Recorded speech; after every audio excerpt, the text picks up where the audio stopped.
Part 2 of how I got incredibly lucky with one of these MagSafe external battery chargers that you put on the back of your phone and somehow didn't light my house on fire and also didn't entirely engulf myself in flames. So let's get back to part 2. The aftermath of when it ignited and tried to burn my house down.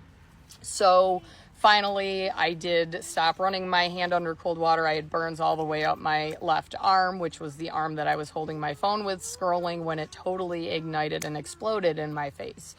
And so fast forward, he wrapped it. I managed to sleep that night. I woke up. My hand was swollen in the morning, of course, which was to be expected. And we did not unwrap it right away. I still had feelings in my fingers. I could do things, and I just protected it for most of the day. I still washed eggs. We cleaned the pig pen. I was taking ibuprofen because it hurt so bad, and it did help take that pain away. But probably should have, maybe with the young kids, I didn't know if I should be driving myself that night when it happened, and I didn't want to drag my kids out that night, and it wasn't like I was in total shock. So I felt, if I need to be medically assessed, I will be fine until tomorrow. Well, tomorrow it was half over by that point. It was a holiday. It was Juneteenth. My regular doctor's not open, and I had to run 40 dozen eggs to Buffalo that I had just washed. So I figured, well, I will run to Buffalo, and on my way home, I will find an urgent care to get assessed at, because it wasn't just I was burned. I was leaving to go out of town at like 4 a.m. on Saturday morning, and Friday wasn't an option to get looked at either because I had my FFA banquet that night.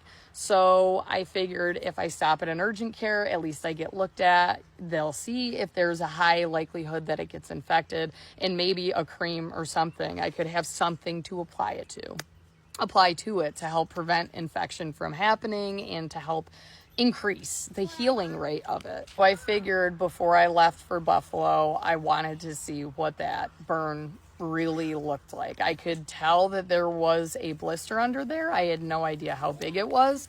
So I had my husband unwrap it, and it was ugly. And I will, trigger warning, I'm going to put the picture here and a few other pictures of what it looked like in the aftermath and the healing of it.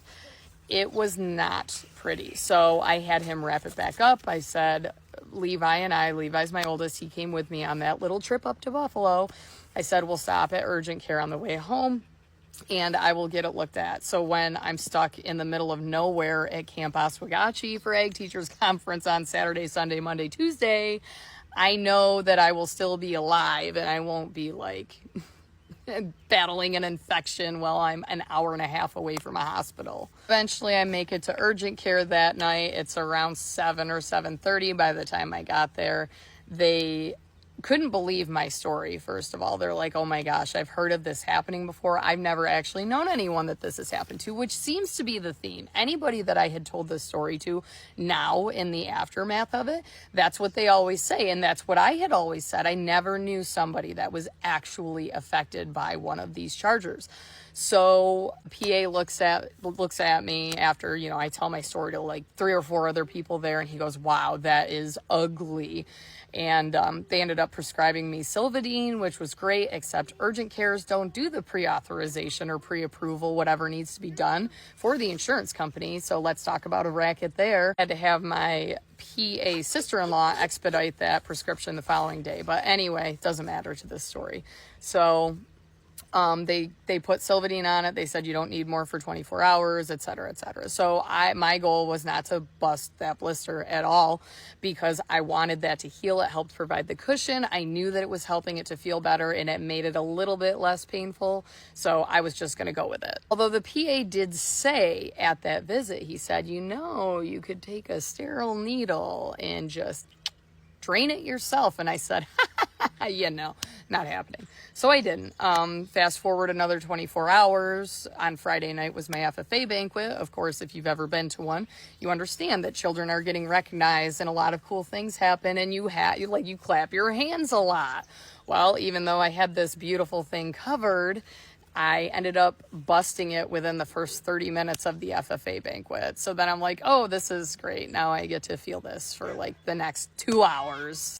One thing I did forget to mention was the bottom of my nose was burnt. So I ended up having 2nd-degree burns on the bottom of my nose, 1st degree on my lip, 2nd degree on my left wrist, and then 1st degree all the way up to my arm to about here. So the Silvadene that I got, I was doing that on the regular, and my nose at one point, I thought it was going to be infected. I thought that I would have this horrible, awful scarring, and I was very fortunate.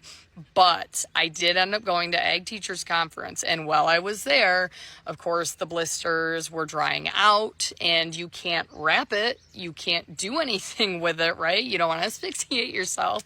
So I'm just suffering through it at that point. Putting the Silvadene on, of course, I'm seeing 100 people, I don't even know how many people were there, but all ag teachers across New York State. And I'm seeing these people, and they're like, oh, you got a bloody nose, or, like making comment, you got something here. And I'm like, yeah, it's my 2nd-degree burn blisters that are just starting to heal.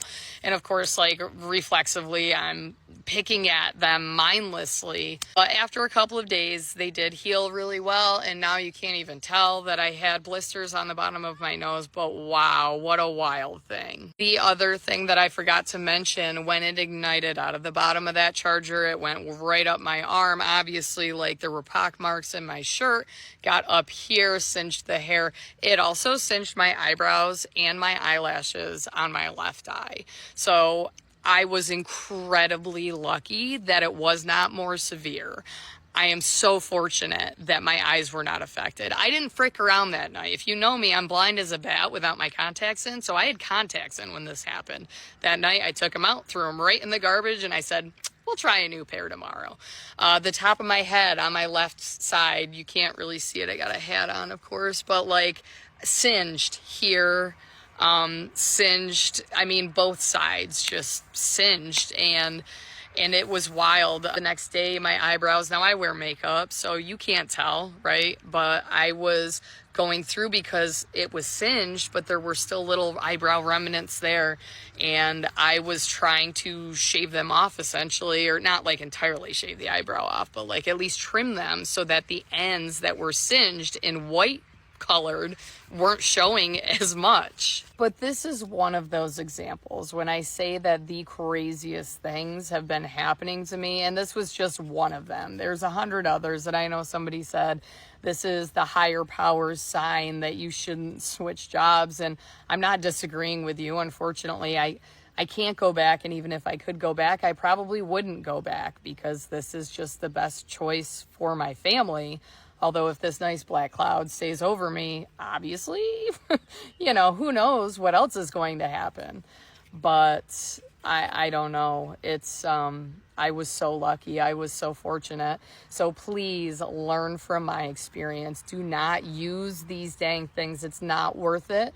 And what I have done since, we have an Anchor charger that has not had an issue, and that is a more reliable brand, but I don't think that any of them are safe. And with the lithium ion or whatever type of battery they have, incredibly dangerous. So I have now taken the pledge that if my phone needs to be charged, it's going to the wall and it's going to stay on that counter, and I don't need it. It's not worth risking my life. Now, there's other scenarios where this could have happened. There have been times where my phone's almost dead and I go, oh yeah, I'm going to grab the charger, and I have it in my back pocket. Or my husband, who puts it in his side pocket of his jeans, because obviously his jeans the pockets are larger, so he can put them in the side pocket. I just think of those scenarios. Or like, my kids don't use our phones often, but sometimes they'll look at pictures. Like, it could have been one of those situations, and it could have been so much worse. I'm thankful my eyes were not affected and that I was able to keep my wits about me. That is, instantly when it happened, I knew what happened and I knew what I had to do. And I feel like had I not read other stories where I'm like, oh yeah, that'll never happen to me, well, it did happen to me. So please learn from my experience and do not use these awful things.